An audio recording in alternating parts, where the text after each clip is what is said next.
based automatic assessment, from expert-level evaluation to novel digital diagnosis with AI.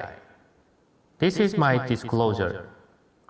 First, I'd like to start by introducing the current state of AI. Here is an example of echo report from our daily practice. Even for the patient with no remarkable finding, we need to spend some time as at least 20 different measures are required to complete a single echo exam. If the patient has a significant condition like valvular heart disease, number of required quantitative measurements increased even further. This process not only takes time, but is also inevitably subjective to a certain extent. The significant amount of time needed for comparative measurement along with the unavoidable subjectivity make it impossible to compare consecutive tests in our daily routine practice. If rapid and objective comparative measurement is feasible, it may be possible to accurately determine the treatment effect and predict the prognosis. Let's think about how we measure the most basic measurement, LV ejection fraction, step by step. First, we obtain a video clip in a specific view. We scroll through the image to find out and select the end diastolic phase. We scroll through the image to find out and select the end diastolic phase. Next, we enter the measurement category and choose the target structure. Only then can we perform the manual measurement by tracing the border. Then, repeat the entire process for the end systole phase. However, with the help of AI, this tedious process is no longer necessary. For example, you simply acquire the image and press the single button. Without any further step, the AI automatically recognizes the view, identify the ED and ES phase, and provide all necessary measures at once. This is not a future. This and similar algorithms have already been integrated in global commercial vendors offering this very functionally today. A first step to achieve full automation is to recognize dozens of different echocardiographic views accurately. Since many views often look quite similar and sometimes are not standard one, it is a challenging task to classify them correctly. To address this, we include as many views as possible in AI training, focusing particularly on standard views that require measurement. Additionally, any views not included as standard view are classified as out of distribution, instead of being mistakenly categorized as one of the standard view. The algorithm can classify not only B mode but also M mode and Doppler. This is challenging because M mode images sometimes looks very similar, and Doppler envelopes from the left and right side of the heart are identical. For example, the Doppler envelopes of MR and TR are identical, as are those of AR and PR. To tackle this challenge, we labeled over 100,000 views for training, and we did not rely solely on Doppler envelopes but also thumbnail images at the top of the frame to improve classification accuracy. Additionally, by using the distance information from the cluster of target images within the target space, we can determine whether a view truly belongs to one of the target views. Any view that doesn't match is classified as out of distribution. This was the initial performance years ago, where the system accurately classified as many as 31 different views and effectively filtered out of distribution cases. So far, its accuracy further improved up to 99%. Let's take a look at the accuracy of automated analysis for each mode.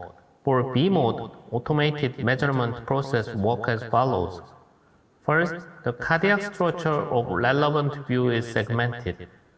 This segmentation is performed across all the frame to quickly detect the ED and ES phase. Once identified, the necessary parameters are measured by it for each phase. To validate whether the AI is truly feasible and accurate in the real world, external validation and verification has been done multiple times. One notable study involved a cohort over 600 STEMI patients. AI system automatically select apical view and simultaneously measure the volume of the LBN array as well as longitudinal strain. Without any intervention, the AI system accurately selects the apical view necessary for measuring LBN array volume as well as strain. Subsequently, the system automatically segmented the LBN array, performed the motion estimation, and based on this, detect the best bit along with the ED and ES phase, then measure the required LBN array metric to provide accurate volume and strain values. Measured values are compared with the independent and manual measurement. AI measurement demonstrate very high correlation and accuracy in various quality of the dataset. Additionally, when examining automatic segmental longitudinal strain, we observed a significant decrease in segmental strain corresponding to the culprit vessel. In terms of predicting outcome, we also found that AI measurements were at least comparable to manual measurement in prognostic accuracy. Measurement capability is not limited to B mode. For M mode image, the system also automatically recognizes the view, perform segmentation, and carry out the necessary measurement. The entire process takes less than 1 second to analyze all available cardiac cycle. External validation confirms the performance of AI. It operates robustly not only in sinus rhythm but also in case of arterial fibrillation, sometimes with or without ECG. AI also provides analysis for various Doppler signals. Doppler envelopes have the identical shape for the left and right side of heart, making Doppler view classification quite challenging. To address this issue, we utilize not only the Doppler envelope but also the reference B-mode thumbnail, enabling accurate view classification. Afterward, the system segments the Doppler envelope and provide the necessary measurement for each specific view. The velocity parameter obtained from this process as well as VTI and time parameter were accurate. Tissue Doppler analysis also demonstrated very high accuracy. Beyond on-device functionality, the system can be embedded into either PACS or EMR system. When these element technology are integrated, actual implementation is as follows. The entire echocardiographic exam, which typically consists of 5 to 100 images, is transferred to the system at once. The AI automatically and accurately classifies all images, perform the necessary measurement for each view, and provide the required parameters automatically. This leads us to the next stage, advancing toward guideline-based automated assessment. The goal is not only to measure this parameter but also ensure they are interpreted and applied in a way that align with established clinical guidelines, ultimately making them more actionable and valuable in the real world. Let's take the evaluation of LV diastolic function as an example. According to the guideline, assessing diastolic function requires following complex flowchart. In daily workflow, it is challenging to follow such a detailed step for every patient. If AI handles this process, it becomes much simpler and more manageable task, seamlessly integrating this guideline-based assessment into routine practice. Once the echocardiographic exam is completed, press the one button, the system identifies the view necessary for assessing LV diastolic function, then measure the required diastolic parameters and evaluate the diastolic function according to the guideline flowchart. These measurements were highly accurate. The AI assessment of diastolic dysfunction showed 94% concordance with the guideline-directed manual measurement following the complex flowchart. In contrast, the AI's assessment had a lower concordance with clinical assessment in echo report by clinician. This difference highlights how AI can more accurately adhere to guideline-based criteria, which might be more challenging to apply in a busy clinical setting. Furthermore, when predicting outcome, whether measured by AI or manually, guideline-directed approach demonstrated superior prognostic ability. In contrast, clinicians' routine diastolic grading was less effective in predicting outcome. After adjusting for clinical risk factors, prognostic ability of clinicians' routine grading was no longer maintained, highlighting the importance of the adhering to guidelines for more accurate prediction. This AI approach is not limited to diastolic dysfunction. It can be applied to various areas of echocardiography interpretation. Notable example is aortic valve stenosis evaluation. Automated aortic valve assessment process, identifying the required view and extracting the necessary parameters such as LVOT diameter, aortic valve Vmax, etc. From these parameters, AI system calculate the aortic valve area and evaluate aortic valve stenosis according to the guideline. When evaluate not only the internal data but also across various external code, the measurement of the required parameters were accurate and assessment of aortic valve severity by AI was also found to be precise. This finding demonstrates that AI is not limited to just automatic measurement but can also extend to fully automating the subsequent guideline-based assessment. The role of AI in echo doesn't end here. It takes a step further, aiming to achieve expert-level eyeball evaluation. How AI is advancing in this direction is the final section of today's talk. Echo evaluation process involves not only the measurement and interpretation of numerous quantitative parameters, but also the qualitative visual analysis performed by experts. Now, AI is taking step further, evolving to the point where it can replicate, potentially match the level of human visual analysis and qualitative assessment.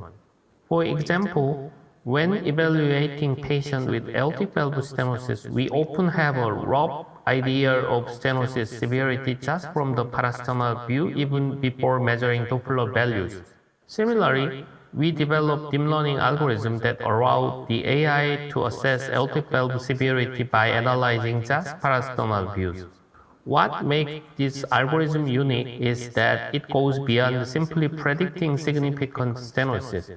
It provides a score that reflecting entire disease continuum of aortic valve stenosis, allowing for a gradual and nuisance assessment of severity.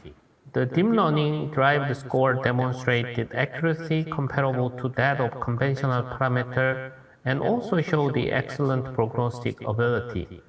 These findings suggest that AI can now evaluating echo like expert eyeball evaluation.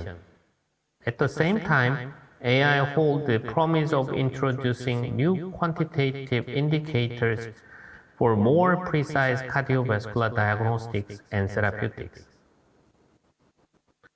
This is the slide. Nowadays, some robotic companies are developing robot sonographer system. However, this system, as you can see in the video, still need to be operated by human with joystick. This challenge can be tackled using AI technology.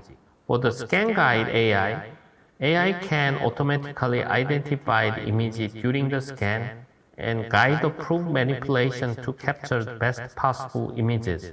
By integrating scan guide AI technology with robotics we are working on, AI automate the entire process from image acquisition and analysis and reporting together. I would like to summarize my talk. AI has already achieved full automation of manual measurement. The next step is to automate assessment based on clinical guidelines. AI will match expert-level eyeball evaluation while providing you digital markers for enhancing diagnostics. Reasonable prediction in the near future that is echocardiographic exam can be performed with just pressing a single button and reading result can be received immediately on your head. Thank you for your attention. Yeah, big applause to Prof. Thank you so much to Prof. Yuk Jae Chang for the amazing presentation. We all truly appreciate the insight and knowledge shared. I hope we can apply what we have learned today. See you at the next opportunity, Prof. Yuk. And ladies and gentlemen, I apologize and wanted to inform you that Prof. Yuk Jae Chang was unable to join with us in person that day and would be delivering this lecture online. We already heard about this. Because this was a plenary lecture, please remember that there are no question and answer session. Thank you for your understanding and please give a big applause to the Prof. Once more to Prof. Yuk Jae Chang. Okay, thank you very much for your attention. Dan waktu saya kembalikan ke moderator.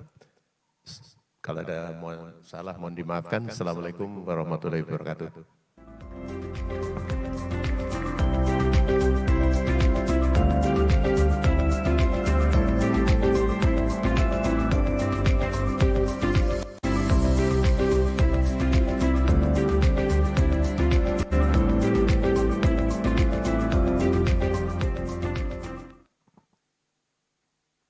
Thank you, Professor Yuk Jae Chang, MD, PhD, and Professor Budi Yuli for the session.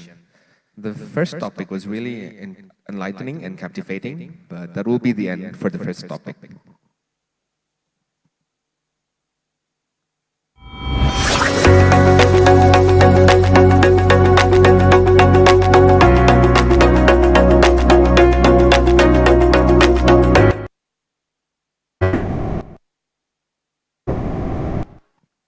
We will continue to the second topic.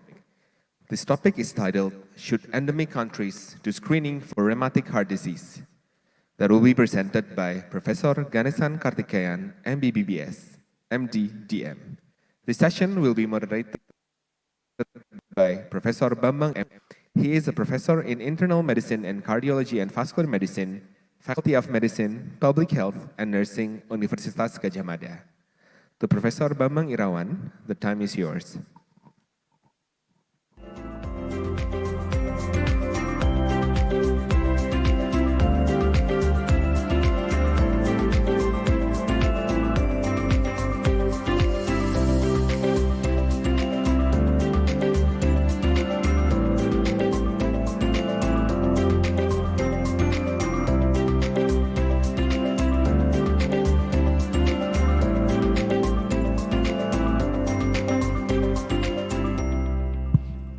Thank you very much. Assalamualaikum warahmatullahi wabarakatuh. Dear colleagues, ladies and gentlemen, in the next plenary session will be presented by Professor Ganesan Kartikeyan. He is a professor of cardiology at the Cardiothoracic Science Center, All Indian Institute and Medical Science, New Delhi, India. And the topic will be, should endemic country do screening for rheumatic heart disease? Time for you, Professor.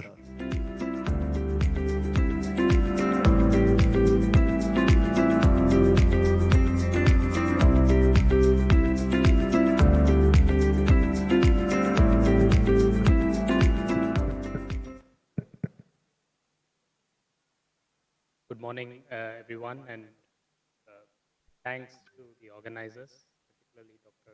Ngoro, for inviting me here. It's always a pleasure to be in So in the next few minutes, I will be talking about a problem that affects both our countries, and because most of the research used to be done in the US and other countries when rheumatic heart disease was a problem there, uh, because it is not a problem there anymore, nobody does any research. And the idea of my talking about this topic is this is something which only countries like ours can work on and find solutions for ourselves. So now, as all of you who see patients know the literature, there are a lot of investigators from the United States and some from Africa and some from Australia who believe that we have to screen regularly in the community or in schools for the presence of rheumatic heart disease. So I just want to address this issue because this is being taken up by many people in many countries, including mine and including in yours. So I just wanted to look at what the evidence is for screening and whether we should be actually screening, because this has got big implications in terms of health spending and whether we can make a difference to patients at all or not. So why do we need to screen? Why do we feel like we need to screen? So these are data from the remedy study, which we published many years ago. So you will see that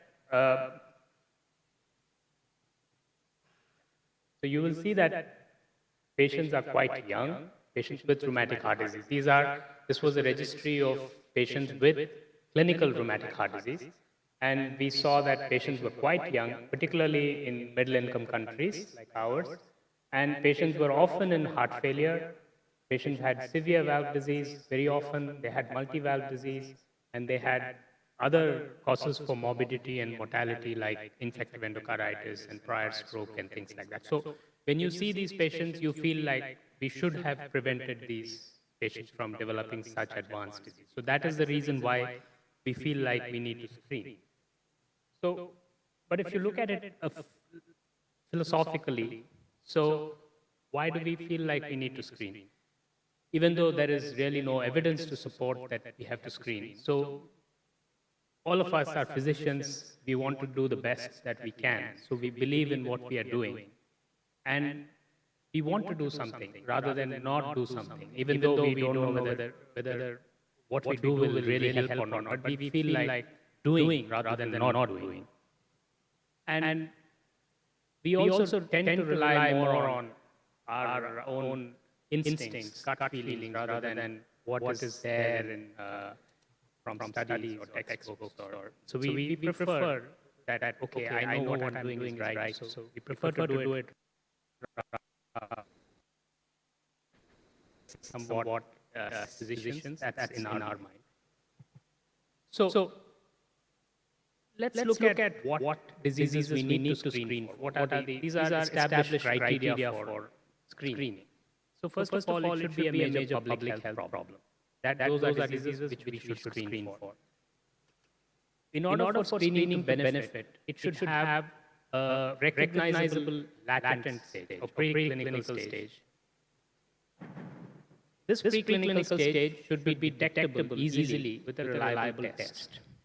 If it's not detectable, you can't screen. And the natural history of this latent stage should be known very clearly. You should know that, okay, if you detect latent stage, particular number of years, this is likely to progress to clinical disease, for example. And then we should know how, whether we can actually treat and make a difference to this latent stage so that it doesn't go on to progress to clinical disease.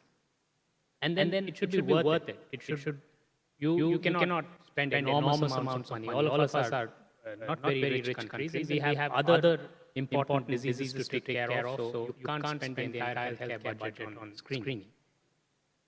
And also recognize that because the disease keeps occurring in the population, it has to be a continuous process. It can't be a one-time process, right? All screening has to be a continuous process. You do cervical cancer screening, it has to be a continuous process. It has to be all the time. So let us look at each of these criteria and see if rheumatic heart disease fits with this at all or not. So we can all agree that it's a major public health problem. We see these patients, they have significant disease, it affects young people, it affects our economy in that way. Productive years of life are lost. But let's look at one by one the other aspects of the screening process. So how valid are these criteria? We know, everybody knows we want to screen using WHO criteria or WHO criteria or some other criteria. So these are data from the GOLD trial, which is the only randomized trial which looked at screening. So we tend to focus on the progression part of the GOLD trial, but there is a regression part. So you'll see that over 2 years, an equal number of patients regressed compared to progress. So just about half the patients actually, when they had initial diagnosis of RHD by echo, half of them regressed over 2 years, whether they got penicillin or they did not get penicillin. So what are these criteria then? I mean, it is just random. You thought that the valve was thickened, so you made a diagnosis, but you were wrong 50% of the time. So that's a large amount of time. And if you see, this is irrespective of secondary prophylaxis. So this raises the question whether these are good criteria at all for diagnosing latent RHD. This is one of the primary requirements. You should be able to diagnose with certainty the latent stage. So we are not sure about this. Let's also look at the other criteria that we use. So you'll see that there is a very different prevalence you will get if you use different criteria. And we don't know which of them is really true. The best way of knowing is when you actually have a criteria, you follow these patients for 10 years or 20 years, and you see which of them will develop clinical rheumatic, because that's what we are interested in, clinical rheumatic heart disease. So there are no data like that. So the longest follow-up is maybe 2 years, 3 years, 4 years, but not based on any uniform criteria. So we don't know what happens to this latent echocardiographic disease, which is just trivial, or just thickening of valve leaflets. We don't know what happens to it. So although the WHF criteria made it more uniform, but we don't know whether they are the right idea, because we have not followed patients up for enough period.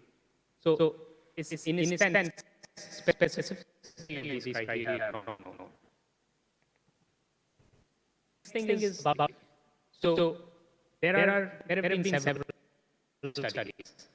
But they use different criteria, some of them use clinical criteria, some of them use different echocardiographic criteria. And so this is something which I summarized many years ago, saying that we don't have enough data to suggest how much disease progresses by. So on the average, at that point in time, this is about 8 years ago, I suggested that it could be about 3% per year, depending on which criteria was used.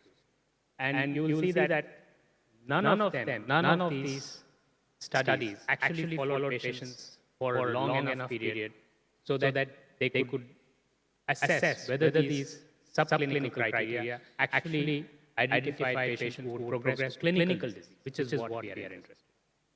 So those data are not there. Now, coming to the treatment part of it, is there enough evidence for mass screening? So if you do mass screening, you have to treat. So now we look at the GOLD trial. Here, this is progression.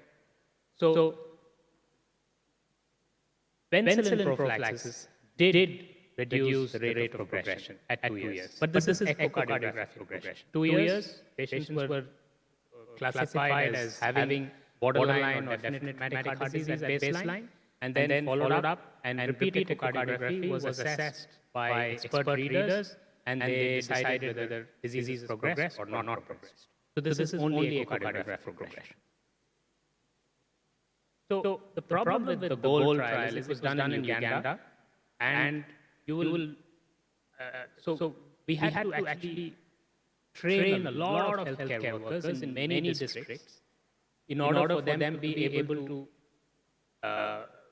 first of all, acquire the echocardiograms and then read them. So this required that. So the rate of the prevalence of echocardiographic disease is just about 8 per 1,000, for example. And that is borderline plus definite according to the WHO criteria. So if you look only at definite, which is just less than 2 per 1,000, so you had to screen a lot of patients to get the 800 patients there. So the 800 patients are both borderline and definite. 80% borderline, 20% definite. And it required many months to screen 100,000 kids to get those 800 patients. So that is number one thing. Second thing is all the echocardiograms were read by expert readers, multiple expert readers around the world. Echocardiograms were sent to people, and these were people who regularly see rheumatic heart disease, and they were read by expert readers. The third thing is that the penicillin prophylaxis adherence was excellent. It was 99%. You all know that this is not possible in the real world. Adherence to penicillin prophylaxis is about 30% at best. So this is something which we have to consider when we look at the goal. Goal is a proof of concept study. It said that BPG prophylaxis reduces echocardiographic progression. We don't know anything about clinical progression. But this is in the context of excellent BPG prophylaxis, which is not possible. So is this really feasible in the real world? Remember that this is just 100,000 kids. If you put all the kids that are there together in Indonesia and India, you can't. You just can't screen everybody. So the results of goal are not generalizable. So the most important thing that matters, can we do really mass screening? What is the cost of mass screening? So this is something which I just used for, this is based on the Indian census data, 2011 census data. So if we look at so India's population is now about 1.4 billion, but this is based on the 2011 census data, which is about 1.2 billion. So the 5 to 19 year group, so goal screen 5 to 17 years. So we don't get, I couldn't get that granular data. 5 to 19 is about 30% of the population. It would be similar in Indonesia, I guess. The total number of children that amounts to in my country then would be about 400 million. Now, we calculate the direct cost of screening, so based on Indian costs. So this meant that people would acquire an echocardiographic machine per 100,000 people or 60,000 people. And we said that we costed all these things, we costed manpower, so these are just direct costs. So per patient, per child cost would be 3 to 9 US dollars. This is our estimate. It's a wide estimate, but that's... So if you had to screen all the eligible people, that is 400 million kids, the cost would be about 1.2 to 3.2 billion US dollars. Now, we have to put it in the context of our health budget. So India spends just about 1.4% public health spending of GDP on healthcare. So that amounts to about 54 billion. So this means that we have to spend 2 to 6% of the entire healthcare budget on screening, where we just saw we don't know whether it benefits all or not. And this is just the cost. There is time, there is so many other things that we have to account for. And the problem also is that this is just one-time cost. If you have look at kids, they are produced every year, so you have to screen. You have to screen again and again. At the interval can be maybe 3 years or maybe 5 years, but you have to keep screening. Otherwise, it doesn't help. So, do you think it's possible? I did not do the calculation for Indonesia, but I'm sure it would be something similar. Because there are so many other priorities, so many other things where we can really make a difference in terms of treating. So I'll show you whether this follows, this fulfills any of the criteria for screening. It is a public health problem. But I'm not sure we are able to really identify a latent stage because, like I showed you, 50% of these people regress. It is a simple test, all right, but the deployment of the test is not simple. Echocardiogram in the community for all kids is not simple. It's a logistic nightmare. We know now that the natural history in terms of progression to clinical disease is not known. We don't have enough long-term data. And we said the GOLD trial, although it's a proof of concept trial, but the generalizability of the results to clinical practice is not there. And we said the cost is really prohibitive of screening. You cannot really do screening on a mass scale and repeated screening. And like I said, case finding is a continuous process, so obviously it cannot be done again and again. So it appears that it is not something which we can do anything about. But how do we satisfy ourselves So this is something which I showed the other day also in our talk. So you see that the rheumatic heart disease in the West actually reduced before anything people could do. So you see rheumatic heart disease mortality was reducing very rapidly, even before the invention of penicillin or sulfonamides or even the classification of the disease organism. So it is not rheumatic heart disease is a disease of poverty, it's a social disease. So as conditions improve, things will improve. And in India, for example, all the prosperous southern states, there is hardly any rheumatic heart disease now. It's only in the less developed northern states that we have rheumatic heart disease. And this is not something which is related to rheumatic heart disease alone. It is true for all other diseases. The first one is about scarlet fever, the second is about tuberculosis. So everything improves as conditions improve. So we can satisfy ourselves by saying that, but then we need to do something. We are physicians, of course. So we need to do things which make us, and what makes a difference. So this is the Invictus trial data, Invictus registry data, which we published recently. So if you see, the one thing which really made a difference in terms of mortality is the tertiary care. Treating patients with valvuloplasty or surgery, timely valvuloplasty or surgery, and treating patients for heart failure, patients with clinical rheumatic heart disease. That makes a big difference. It reduces mortality quite considerably. So this is the effect of mortality, effect on mortality. So I would like to submit that the reliability of echo criteria for screening is not really established. Although people claim that it's established, we saw why we think it's not established. There is really no evidence at present for the use of BPG, whether it does anything to progression to clinical disease or not. It just does something to cardiovascular disease. And the trial data are all based on very unrealistically high levels of BPG adherence, 99%, which is not possible in clinical practice. And mass screening is logistically impossible. It is not possible. India has 800 districts. And even if your district will be screened by 10 people, 10 groups, it's impossible to do that again and again and again. And mass screening is prohibitively expensive and it cannot be justified based on our health budgets. So I would submit that focus should be on providing timely treatment for patients with heart disease. People who already have clinical disease. This is what we are here for as physicians. Let's change the focus. And now there are data. We've shown both with Invictus, the trial and the registry, that treating these patients makes a big difference in terms of mortality. Thank you. And we've been collaborating. Dr. Angoro is not here right now, but we have been collaborating, and we wish that we can collaborate more. This is something which I saw in the museum here yesterday. This is a nice syncretism of our cultures, and I think it is time for us not to look up to the West for collaboration, but we should be doing more collaboration among ourselves because we have common diseases, common problems to tackle. So I really hope that we will collaborate more in the future. And thank you. This is the northern part of my country, a sunrise. I'll invite you to come to India. Thank you. Thank you, Professor Ganesan, for your interesting presentation. This is the end of the planning session. So before we close the session, let us give once more big applause to the speaker. Thank you very much. So let us send back to MC. Wassalamualaikum warahmatullahi wabarakatuh.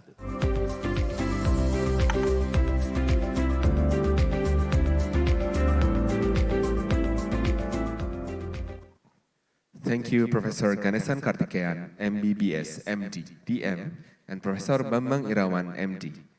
We are really thankful for all the speakers for your attendance and the knowledge that you have imparted to us. Please, ladies and gentlemen, once again, let us give applause to Professor Budi, Professor Bambang, and Professor Ganesan. Before we end this session, we would like to inform you that the next session will be split into 2 rooms. In this Tantrum Ballroom 1, the topic will be Challenging Management in Cardiogenic Shock. Where are we now? While in Tantrum Ballroom 3, the topic will be Comprehensive Care of Heart Failure, the Emerging Role of Biomarker. Thank you. That will be the first plenary lecture. We will see you in the next session.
Selamat pagi, memasuki sesi simposium 1B dengan judul Comprehensive Care of Heart Failure, The Emerging Role of Biomarker.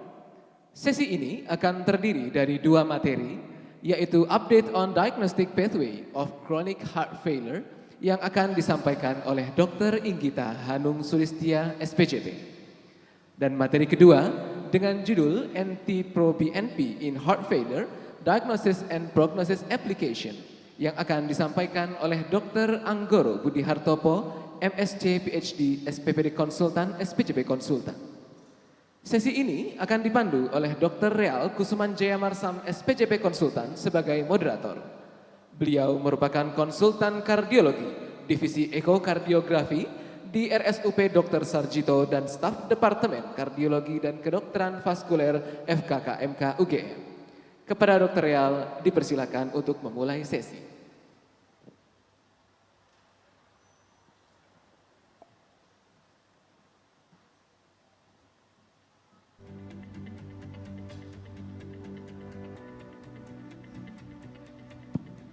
Ya, Bismillahirrahmanirrahim. Assalamualaikum warahmatullahi wabarakatuh. Selamat pagi semua audiens peserta yang sudah hadir. Pertama-tama terima kasih atas kehadiran di pagi ini, dan pagi ini saya mendapat tugas untuk moderator sebagai simposium pertama, simposium 1B. Di simposium pagi ini kita ada dua materi mengenai heart failure. Yang pertama adalah Diagnostic Pathway of Chronic Heart Failure. Nanti ini kita akan disampaikan mengenai bagaimana kita mendiagnosa pasien dengan chronic heart failure, dan materi kedua mengenai marker NT-proBNP pada pasien gagal jantung atau heart failure. Yang pertama akan disampaikan oleh Dr. Inggita Hanung Sulistia.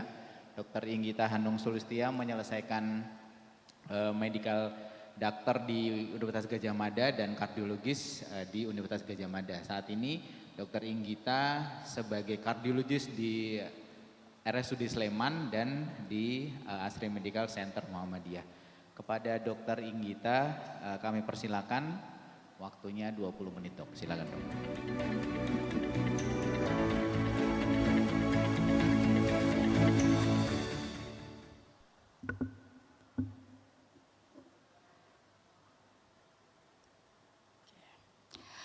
Assalamualaikum warahmatullahi wabarakatuh.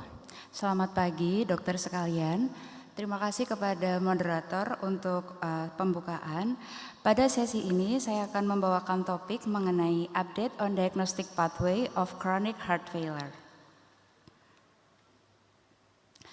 Sebelum kita memasuki bagaimana cara mendiagnosis gagal jantung, saya ingin mengingatkan kembali seberapa besar beban mortalitas dan morbiditas akibat gagal jantung. Saat ini, berdasarkan studi oleh Global Burden of Disease, gagal jantung diderita oleh lebih dari 60 juta orang di seluruh dunia. Gagal jantung sendiri merupakan salah satu penyebab terbesar dari hospitalisasi atau rawat inap pada pasien-pasien di rumah sakit. Dan bahkan pada kelompok usia di atas 65 tahun, gagal jantung merupakan penyebab utama hospitalisasi. Pada pasien gagal jantung yang sudah mengalami hospitalisasi, ternyata tingkat readmisinya cukup tinggi, mencapai 30% dalam waktu kurang dari 90 hari. Jadi kalau dokter sekalian merawat pasien dengan gagal jantung, kita katakan ada 10 orang pasien, maka 3 dari 10 orang pasien itu akan kembali dirawat dalam waktu kurang dari 3 bulan. Dan untuk tingkat mortalitasnya sendiri, ternyata 30% pasien gagal jantung akan meninggal dalam waktu kurang dari 1 tahun. Jadi dari sini kita bisa melihat bahwa burden morbiditas maupun mortalitas akibat gagal jantung sangat tinggi. Gagal jantung merupakan sebuah major global health problem. Dalam studi yang dilakukan oleh Lippi et al, ketika dilakukan penelitian mengenai prevalensi gagal jantung mulai dari tahun 1990 hingga tahun 2016, dokter bisa lihat bahwa prevalensinya meningkat secara tajam atau sekitar 36% dan tidak mengalami penurunan, walaupun terapi gagal jantung sudah semakin membaik. Peningkatan prevalensi gagal jantung ini sebanding dengan peningkatan YLD atau Years Loss of Disability. YLD ini menunjukkan banyaknya tahun yang dihabiskan pasien dalam kondisi disabilitas begitu dia sudah terdiagnosis dengan gagal jantung. Dan bahkan untuk YLD ini sendiri diperkirakan masih akan meningkat sampai 10% lebih tinggi pada tahun 2030, dengan prevalensi gagal jantung diperkirakan masih akan naik 15% lebih tinggi pada akhir tahun 2030. Berikut adalah proporsi populasi gagal jantung di seluruh dunia. Dokter bisa melihat bahwa dari berbagai regio yang ada di dunia, Asia merupakan regio dengan proporsi populasi gagal jantung paling tinggi. Bila kita bandingkan dengan Amerika Utara seperti Kanada dan Amerika Serikat dengan proporsi populasi 1,5 sampai 1,9%, di Asia sendiri bisa mencapai angka 4,5 sampai 6,7%. Lalu bagaimana dengan Indonesia sendiri?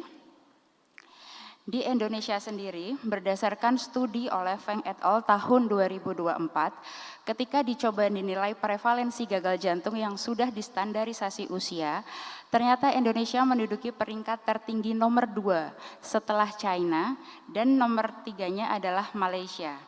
Dengan age standardized prevalence untuk gagal jantung di Indonesia pada tahun 1990 sebanyak 835 kasus per 100.000 penduduk dan meningkat menjadi 900 pada tahun 2019 atau kita bisa katakan meningkat sebesar 7,83%. Dan untuk tingkat mortalitas gagal jantung di Indonesia, berdasarkan studi oleh Sahim et al. Tahun 2023, ternyata Indonesia menduduki negara dengan peringkat mortalitas gagal jantung tertinggi di seluruh Asia, yaitu dengan angka 34,1%.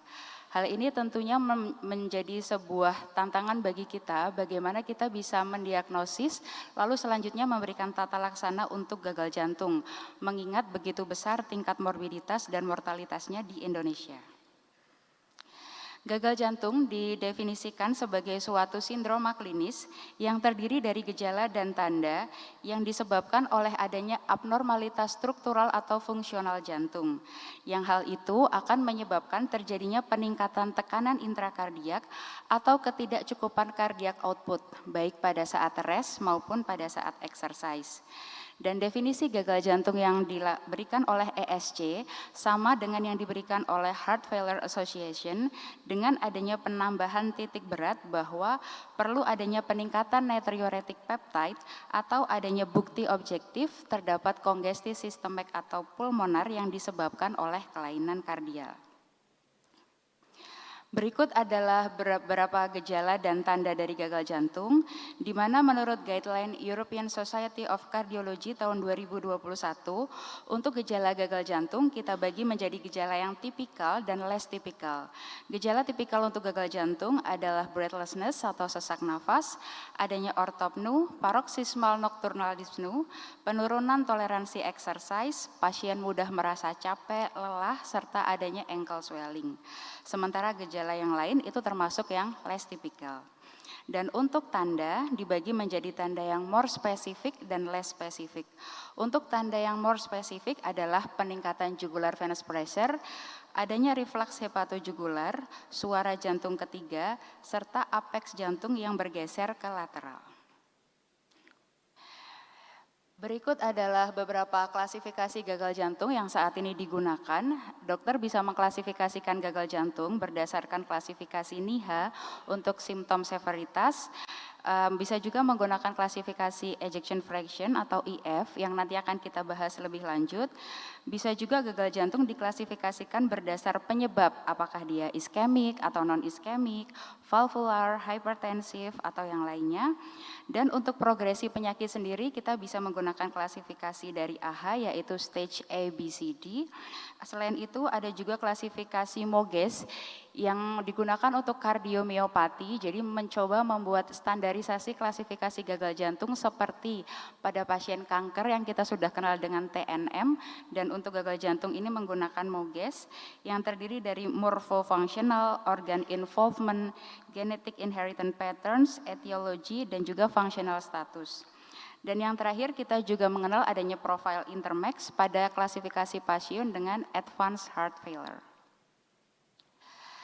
Nah, dari berbagai klasifikasi tadi kita akan fokus pada HF phenotypes berdasarkan ESC yang dibagi menjadi 3 berdasarkan IF atau fraksi ejeksi. Yang pertama adalah HFrEF atau gagal jantung dengan reduce IF, di mana pada pasien ini didapatkan IF kurang dari sama dengan 40%.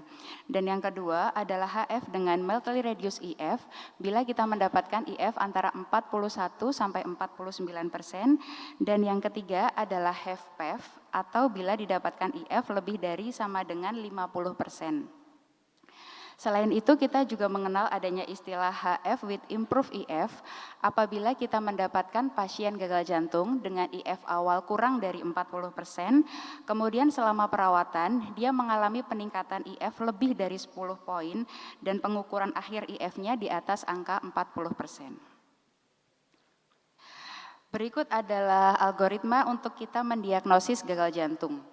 Jadi yang pertama, apabila dokter mendapatkan pasien dengan keluhan, gejala, dan tanda gagal jantung seperti yang tadi sudah disampaikan, kemudian dilakukan pemeriksaan EKG, juga didapatkan hasil yang abnormal, maka langkah berikutnya adalah melakukan pemeriksaan kardiak biomarker, yaitu natriuretic peptide. Bila hasil natriuretic peptide-nya ternyata meningkat, atau justru kita tidak punya natriuretic peptide untuk diperiksa, maka kita masuk ke tahap berikutnya, yaitu dilakukan pemeriksaan ekokardiografi. Dari hasil eko, bila ternyata hasil ekonya normal, maka pasien ini termasuk dalam HF unlikely. Kita perlu mencari penyebab lain mengapa pasien itu ada keluhan sesak nafas. Tapi bila hasil ekonya ternyata memang ada temuan yang tidak normal, maka pasien ini sudah bisa kita tegakkan masuk ke dalam gagal jantung, tinggal nanti diklasifikasikan apakah dia termasuk yang HFrEF atau yang mildly reduced atau yang HFpEF. Setelah itu jangan lupa step terakhir dalam diagnosis gagal jantung adalah penentuan etiologi atau penyebab. Jadi kita tidak berhenti hanya bisa memutuskan pasien itu gagal jantung atau tidak, tapi perlu mencari penyebabnya itu apa. Berikut adalah 5 tes diagnostik yang direkomendasikan menurut ESC untuk dilakukan pada semua pasien dengan gagal jantung kronis. Yang pertama adalah cardiac biomarker, yaitu natriuretic peptide. Yang kedua adalah pemeriksaan EKG 12 lead. Yang ketiga adalah ekokardiografi transtorakal. Selanjutnya adalah chest X-ray, dan yang terakhir adalah pemeriksaan laboratorium rutin. Pada pemeriksaan laboratorium rutin, dokter dapat melakukan pemeriksaan darah lengkap, pemeriksaan fungsi ginjal, pemeriksaan fungsi tiroid, profil lipid, serta gula dan status besi untuk mencari komorbiditas dari gagal jantung. Oke, saya akan masuk yang pertama, yaitu natriuretic peptide. Untuk natriuretic peptide ini apabila mengalami peningkatan akan mendukung diagnosis dari gagal jantung. Namun untuk lebih lengkapnya nanti akan disampaikan oleh pembicara pada sesi yang berikutnya. Yang berikutnya adalah EKG. Jadi beberapa abnormalitas EKG yang sering kita temukan pada gagal jantung bisa dokter baca pada tabel berikut. Di mana kalau kita mendapatkan abnormalitas EKG tertentu, itu membuat kita bisa berpikir kira-kira penyebab gagal jantungnya lebih ke arah mana. Lalu implikasi klinisnya apa? Sebagai contoh, misalkan kalau kita dapat pasien dengan sinus takikardia, mungkin penyebabnya adalah pasien saat itu mengalami kondisi dekompensasi, atau pasien dengan anemia, ataukah pasien itu demam, atau dia punya komorbid hipertiroid. Sehingga implikasi klinisnya adalah perlu ada asesmen klinis lebih lanjut dan investigasi lab. Yang berikutnya adalah pemeriksaan chest X-ray atau ronsen dada. Chest X-ray ini direkomendasikan untuk mencari apakah ada penyebab sesak nafas yang lain selain dari jantung, terutama dari masalah paru-paru. Selain itu, chest X-ray juga bisa membantu kita untuk mencari bukti tambahan apakah pasien itu benar-benar mengalami gagal jantung apabila kita bisa mendapatkan adanya tanda kongesti paru maupun kardiomegali. Beberapa kelainan chest X-ray pada pasien gagal jantung adalah kardiomegali, mungkin ada ventricular hypertrophy, atau dokter bisa menemukan curly B-line serta interstitial edema. Berikutnya adalah ekokardiografi. Jadi untuk pemeriksaan ekokardiografi tentu saja akan didapatkan abnormalitas pada pasien gagal jantung. Mulai dari masalah IF, kemudian ukuran-ukuran pada ruang-ruang di jantung, masalah pada katup jantung, serta struktur lain seperti perikard, aorta, maupun IVC yang masing-masing abnormalitas itu akan mendukung kita mencari apa penyebab dari gagal jantung. Nah, seperti yang tadi sudah saya sampaikan bahwa menentukan etiologi dari gagal jantung adalah salah satu hal yang sifatnya mandatory atau harus kita lakukan. Karena penentuan etiologi ini dapat mempengaruhi strategi tata laksana pasien gagal jantung, memungkinkan kita untuk memberikan terapi spesifik gagal jantung dan juga membantu menentukan prognosis pasien. Berikut adalah beberapa pemeriksaan yang dapat dokter lakukan untuk mencari etiologi gagal jantung, seperti cardiac MRI, pemeriksaan CT scan maupun non-invasive stress imaging, pemeriksaan kateterisasi jantung kanan atau right heart catheterization, invasive coronary angiography maupun endomyocardial biopsy. Nah, dari ketiga fenotipe gagal jantung tadi, ada satu fenotipe yang ingin saya bahas lebih lanjut, yaitu mengenai HFpEF. Mengapa? Karena diagnosis dari HFpEF ini masih sangat challenging, di mana prevalensinya itu sangat tinggi, mencapai 50% pasien gagal jantung, tapi tampilan pasiennya itu sangat beragam, dengan gejala dan tanda yang tidak spesifik. Dan hingga saat ini tidak ada single test pun yang bisa langsung membuat kita mendiagnosis bahwa pasien itu memang tegak dengan HFpEF. Namun bila kita bisa melakukan diagnosisnya akan sangat penting bagi pasien, karena kalau kita bisa menegakkan maka dia bisa diberikan terapi yang sesuai dan prognosisnya bisa baik. Dalam diagnosis HFpEF dikenal adanya dua sistem scoring yang bisa membantu dokter sekalian untuk menegakkan diagnosis HFpEF. Yang pertama adalah H2FPEF. H2FPEF yang di kolom sebelah kiri ini merupakan sistem scoring yang dikeluarkan oleh AHA, dan sementara di sebelahnya adalah HFA-PEF ini yang dikeluarkan oleh ESC. Dengan cut off point yang hampir mirip, yaitu untuk H2FPEF itu lebih dari sama dengan 6, maka pasien positif HFpEF, tapi kalau untuk HFA-PEF dengan cut off point 5. Untuk H2FPEF sendiri, dia menggunakan 4 parameter klinis dan 2 parameter eko. 4 parameter klinis yang digunakan adalah yang pertama heavy, obesitas, yang kedua adalah adanya hipertensi, atrial fibrilasi, serta usia. Sedangkan 2 parameter eko adalah pulmonary hypertension dari PASP lebih dari 35, serta adanya peningkatan filling pressure dengan E per E prime lebih dari 9. Sementara untuk kriteria scoring HFAPE